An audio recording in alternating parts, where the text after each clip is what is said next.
여러분 안녕하세요. 성도들에게 진행해 권혁준입니다. 성도들에게 이 프로그램은 지난 시대의 외국 설교자들의 설교를 여러분께 읽어드리는 시간입니다. 오늘은 1897년에 태어나 1963년 66살의 나이로 소천한 미국 복음주의 목사인 A.W. 토저의 예배에 관한 설교 일부를 읽어드립니다. 여러분의 삶 속에 하나님을 기쁘게 해드리지 못하는 것들이 있다면 여러분은 온전히 하나님을 기쁘게 해드리는 예배를 드릴 수 없습니다. 주일에 참되고 즐거운 마음으로 하나님을 예배한 후 다음 날인 월요일에 하나님을 예배하지 않는다면 그가 드린 주일 예배는 진정한 예배가 아닙니다. 주일에 기쁨에 찬 찬송가를 부르며 예배한 후 월요일과 화요일에 사업상의 문제로 하나님을 불쾌하게 한다면 주일 예배는 의미가 없는 것입니다. 지금부터 저는 다시 한번 저의 예배관을 밝히려 합니다. 하나님을 불쾌하게 해드리는 것이 내 안에 전혀 없어야 비로소 그분을 온전히 기쁘게 해드리는 예배를 드릴 수 있습니다. 사도 바울 이후 지금까지 그리스도의 교회에서 이루어진 모든 위대한 일들은 예배를 지극히 사모하는 사람들에 의해서 이루어졌음을 알아야 합니다. 교회의 역사를 살펴보면 예배를 사모하고 갈망했던 사람들이 큰 일을 이루어냈다는 것을 알 수 있습니다. 대형 병원들이 예배를 사모하고 환자들을 긍휼히 여기는 사람들에 의해서 세워졌다는 것을 아십니까? 교회가 잠에서 깨어나 무기력한 상태에서 벗어난 후 영적으로 새롭게 되어 부흥한 경우를 보십시오. 그 뒤에는 반드시 예배를 사모하는 자들이 있었습니다. 오늘날 우리의 교회에는 부족한 것이 거의 없습니다. 그런데 문제는 가장 중요한 것이 빠져 있다는 사실입니다. 우리에게 빠져 있는 것이 무엇인지 아십니까? 그것은 우리 자신을 참되고 거룩하게 드리려는 결단과 우리 주 예수 그리스도의 아버지, 즉 하나님을 위한 예배입니다. 우리가 진정한 예배자들 가운데 있다면 우리는 육적이고 세상적인 종교 프로젝트의 시간을 낭비하지 않을 것입니다. 하나님이 우리를 구원하신 것은 성도 개개인이 활력 넘치는 하나님의 자녀가 되고 전심으로 그분을 사랑하고 그분을 거룩하고 아름답게 예배하도록 하기 위해서입니다. 그러기 위해서 우리는 모두 주님을 위해 기꺼이 일할 자세가 되어 있어야 합니다. 그러나 우리의 자세보다 더 중요한 것이 있습니다. 그것은 바로 하나님의 은혜입니다. 하나님을 위해서 일하려고 하는 자는 무엇보다 우선 하나님을 예배하는 것이 어떤 의미를 갖는지, 그것이 얼마나 즐거운 일인지를 먼저 알아야 합니다. 예배를 드릴 줄 아는 자가 주를 위하여 일하면 그의 사역은 영원한 가치를 지니게 되기 때문입니다. 하지만 예배 없이 주님을 위해 일만 하는 자는 하나님이 온 세상을 불태우시는 그날, 그때 타버리고 말 나무와 건초와 그루터기를 쌓아놓는 것일 뿐입니다. 그리스도를 믿는다고 고백하는 많은 사람들이 자신의 바쁜 스케줄에 대해 지적하는 소리를 듣기 싫어한다는 것은 참으로 유감스러운 일이 아닐 수 없습니다. 하나님은 자신이 우리를 창조하신 본래의 목적을 위해 우리를 다시 부르고 계십니다. 그 본래의 목적이란 하나님을 예배하며 하나님을 영원히 즐거워하는 것입니다. 우리가 전심으로 참 예배를 드린 후에야 비로소 하나님의 일을 하는 것이 올바른 순서입니다. 하나님의 계시의 말씀에 권위에 근거하여 저는 분명히 말씀드립니다. 예배를 지겨워하는 사람은 아직도 천국에 갈 준비가 되어 있지 않은 사람입니다. 저는 우리가 참 예배를 다시금 회복하기를 간절히 바랍니다. 그렇게 될 때 비로소 사람들은 교회에 오면 자신들이 성도, 즉 하나님의 백성이라는 사실을 체감하며 정말 하나님이 이곳에 계시다라고 고백할 것입니다. 하나님을 향한 신자의 태도, 즉 마음의 상태가 한결같을 때 참 예배가 가능합니다. 물론 이 세상에서는 예배의 완전성과 열기가 언제나 동일할 수는 없습니다. 그렇지만 무엇보다 온전히 하나님을 사랑하고 사모하며 감사하는 마음으로 예배할 때 참 예배가 가능합니다. 예배의 형식과 방법에는 다양한 종류가 있을 수 있다고 믿고 싶은 사람들이 많은 것은 사실입니다. 그러나 하나님은 영이시기 때문에 예배하는 자가 신령과 진정으로 예배해야 한다고 말씀을 통해 분명히 말씀하셨습니다. 하나님은 예배를 인간들의 손에 맡겨두지 않으십니다. 예배를 성령님이 주관하시도록 하십니다. 우리는 하나님을 신령과 진정으로 겸손히 예배해야 합니다. 이제 우리 각 사람은 그리스도인의 삶 가운데 성령님의 임재와 능력이란 있어도 되고 없어도 되는 사치품 같은 것인가? 아니면 반드시 있어야만 하는 필수품인가? 라고 자신에게 묻고 답해야 합니다. 사랑이 많으신 하나님을 예배하는 것이야말로 인간이 존재하는 이유의 전부입니다. 우리는 예배를 위해 태어났습니다. 우리의 영혼은 위로부터 거듭났습니다. 우리는 예배를 위해 창조되었고 그리스도 안에서 재창조되었습니다. 예배를 위해 태초가 있고 중생이라는 새로운 시작이 있었습니다. 예배를 위해 교회가 존재합니다. 교회는 무엇보다도 하나님을 예배하기 위해 존재하는데 예배 이외의 다른 것들은 모두 두 번째, 세 번째, 네 번째 혹은 다섯 번째 일일 뿐입니다. 예배는 언제나 우리 마음의 내적인 태도에서부터 비롯됩니다.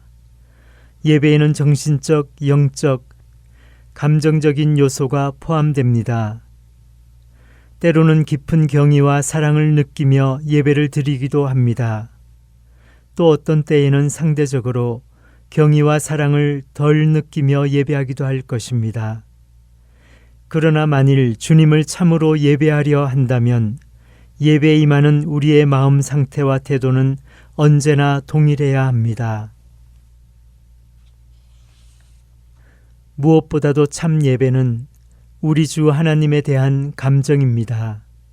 감정은 우리의 마음 안에서 느끼는 것입니다. 우리는 그 감정을 적절하게 여러 가지 방법으로 표현할 수 있습니다. 그러나 어떤 방법이든지 간에 우리가 하나님을 사랑하고 성령님의 인도를 받는다면 예배는 우리에게 감탄과 경외와 진실한 겸손과 기쁨을 가져다 줄 것입니다. 교만한 마귀가 하나님이 받으실 만한 예배를 드릴 수 없듯이 교만한 사람도 그분이 받으실 만한 예배를 드릴 수 없습니다. 신령과 진정으로 예배하려는 사람의 마음은 겸손해야 합니다. 형식이 다른 여러 가지 찬송가를 부르는 일은 얼마든지 가능합니다. 하지만 예배에 온전히 몰두하는 사람들은 언제나 하나님이여 주는 나의 하나님이시라 내가 간절히 주를 찾되 물이 없어 마르고 황폐한 땅에서 내 영혼이 주를 갈망하며 내 육체가 주를 앙무하나이다 라는 시편 63편 1절 말씀과 같은 고백을 부르짖을 것입니다. 예배는 예배하는 자와 하나님이 사랑 안에서 온전히 인격적으로 만나는 체험입니다. 다윗, 이사야, 바울이 이런 체험을 했습니다. 하나님을 소유하려는 열망에 불탔던 사람들은 모두 이런 체험을 했습니다. 참 예배를 위해 우리에게 정말 필요한 것은 성령님이 찾아오시는 일입니다. 왜냐하면 그분이 찾아오셔서 예배의 영을 허락하셔야 우리가 참 예배를 드릴 수 있기 때문입니다. 사도 바울 이후로 지금까지 영적으로 위대한 일을 이룬 사람은 모두 영적인 체험을 통해 참 예배자가 된 사람들입니다. 만일 우리가 예배자가 아니라면 우리는 원을 그리며 빙빙 돌기만 하다가 결국 아무데도 이르지 못하는 종교적인 춤을 추는 쥐에 불과할 것입니다. 하나님은 무엇보다도 예배자를 원하십니다. 예수님이 우리를 구속하신 것은 우선 우리가 예배자가 되도록 하기 위해서이지 일꾼이 되도록 하기 위해서가 아닙니다. 예배를 사모하고 갈망하는 사람만이 훌륭한 일꾼이 될 수 있습니다. 이스라엘이 그 역사를 시작할 수 있었던 것도 하나님의 능력이 폭발적으로 일어났기 때문입니다. 하나님은 이스라엘 자손을 애굽에서 이끌어내어 구름 기둥과 불 기둥으로 인도하시며 거룩한 땅에 들어가게 하셨습니다. 그 과정에서 하나님은 연속적으로 기적을 일으키셨으며 은혜를 부어주셨지요. 이 과정에서 마치 박동하는 심장처럼 그 중심이 되었던 것 역시 믿음과 사랑과 예배였습니다. 예배는 감탄과 경애를 겸손히 기쁨으로 느끼고 그 느낌을 적절한 방법으로 표현하는 것입니다. 예배는 우리를 겸손하게 만듭니다. 또한 예배에는 신비라는 요소가 있어야 합니다. 만일 신비가 없다면 예배도 없습니다. 만일 하나님을 다 이해할 수 있다면 저는 그분을 예배하지 않을 것입니다. 하나님은 우리가 하나님을 예배하기 원하십니다. 하나님은 부족함이 없으신 분이기 때문에 다른 것들이 필요하지는 않으시지만 그럼에도 불구하고 원하시는 것이 있는데 그것이 바로 예배자들입니다. 그분은 피조물이 아니기 때문에 부족함이 없으시지만 그럼에도 불구하고 우리가 예배하기를 원하십니다. 만일 인간이 타락하지 않았다면 예배는 인간에게 이 세상에서 가장 자연스러운 일이 되었을 것입니다. 예배는 사실 자연스러운 것입니다. 왜냐하면 하나님이 본래 우리를 창조하신 목적이 우리가 하나님을 예배하도록 하는 것이기 때문이지요. 하나님의 창조 목적은 우리가 하나님을 예배하고 영원히 즐거워하는 것입니다. 사람들이 하나님을 찾지 못하고 중생을 모르고 성령님이 그들 위에 계시지 않다고 할지라도 그들은 무언가를 예배하고 싶은 뿌리 깊은 본능을 소유합니다. 복음도 모르고 현대 문명도 모르는 사람들도 무언가를 예배하느라 닭을 죽이고 피를 흘리고는 머리에 괴상한 것을 뒤집어 쓰고 빙빙 돌며 춤을 추는 것을 우리는 봅니다. 사람들 안에 무언가를 예배하고 싶은 본능이 있기 때문입니다. 예수 그리스도가 동정녀 마리아에게 나시고 본디오 빌라도에게 고난을 받아 십자가에서 죽으시고 장사되신 이유가 무엇일까요? 그분이 죽음의 고통을 이기고 무덤에서 부활하신 이유가 무엇입니까? 그것은 모두 하나님께 반역하는 자들을 예배자로 바꾸기 위함이었습니다. 하나님은 우리가 하나님을 예배하기 원하십니다. 그리고 뜨거운 예배를 통해서 힘을 얻은 우리가 하나님을 위해 열심히 일하기를 원하시지요. 그러므로 하나님은 우리가 이 순서를 바꾸어서 먼저 일부터 하려고 드는 아마추어가 되기를 원하지 않으십니다. 만일 여러분이 예배를 지겨워하고 있다면 여러분은 아직 천국에 갈 준비가 되어 있지 않은 것입니다. 예배는 도덕적 존재라면 누구나 당연히 해야 하는 정상적 활동입니다. 잠깐이라도 천국에 대해 생각해 본다면 거기에서는 누구나 모든 피조물들이 하나님을 예배한다는 것을 쉽게 알 수 있을 것입니다. 하나님은 일꾼보다 예배자를 갖기 원하십니다. 그런데도 우리는 하나님이 일손이 부족한 공사장의 현장 감독관처럼 우리에게 도움을 요청하는 분이라고 착각할 정도로 타락했습니다. 그러나 하나님은 우리의 도움이 전혀 없이도 얼마든지 자신의 일을 이루실 분입니다. 하나님이 먼저 원하시는 것은 예배자임을 기억하시기 바랍니다. 만일 우리가 성령 충만하고 진리에 복종한다면 우리는 어떤 수단을 통해서라도 하나님을 예배할 수 있습니다. 그러나 우리가 진리에 순종하지 않고 성령 충만하지 않다면 우리의 예배는 전혀 예배가 아닙니다. 오늘날 우리에게는 모든 것이 있으나 예배가 없습니다. 기도회에는 참석하지 않으면서 단지 교회 운영위원회에 참여하여 교회의 예산을 얼마나 지출해야 할지 계산하는 사람이 있을 뿐입니다. 기도하지 않고 예배도 드리지 않는 사람들이 교회를 운영하고 이끌어 나간다는 것은 참으로 무서운 모순입니다. 참 예배가 살아나는 성도가 되기를 원합니다. 여러분 각자의 마음을 살펴보시고 자신에게 회심의 증거가 있는지 점검하십시오.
한번 처음부터 고백합시다. 나는 하나님을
그렇게 이 간사의 내용을 우리의 고백 삼아서 주님 앞에 기도하며 나가겠습니다. 주님, 내가 주님 한 분만을 바라보고 주님만을 예배함으로 살아가길 소망합니다. 하나님, 나의 삶 가운데 찾아오셔서 하나님의 놀라신 사랑과 은혜를 더하여 주셨던 우리 이 시간 가운데 함께 하셨던 주님의 놀라신 사랑과 은혜가 하나님 우리 삶에서도 우리 삶의 모든 순간순간마다 함께 하여 주시고 인도하여 주셔서 이렇게 우리 삶을 주님 앞에 올려드리면서 같이 기도하시며 나가겠습니다. 오 주님, 우리 모든 것 되신 주님, 우리가 주님 한 분만을 바라보고 나아갑니다. 하나님, 주님 찾아오신 주님 감사와 찬양 하나님 그 어떤 것으로 비교할 수 없는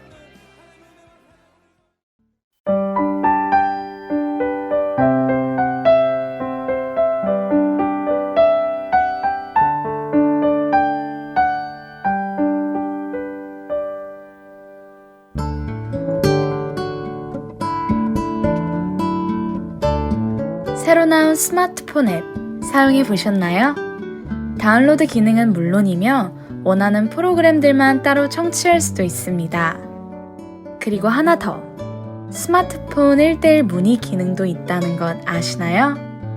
방송과 관련된 여러분의 문의사항을 앱에서 1:1로 직접 문의하실 수 있습니다. 편리한 하트앤서울 스마트폰 앱 사용에 도움이 필요하신 분은 전화번호 602-866-8999로 문의해주세요.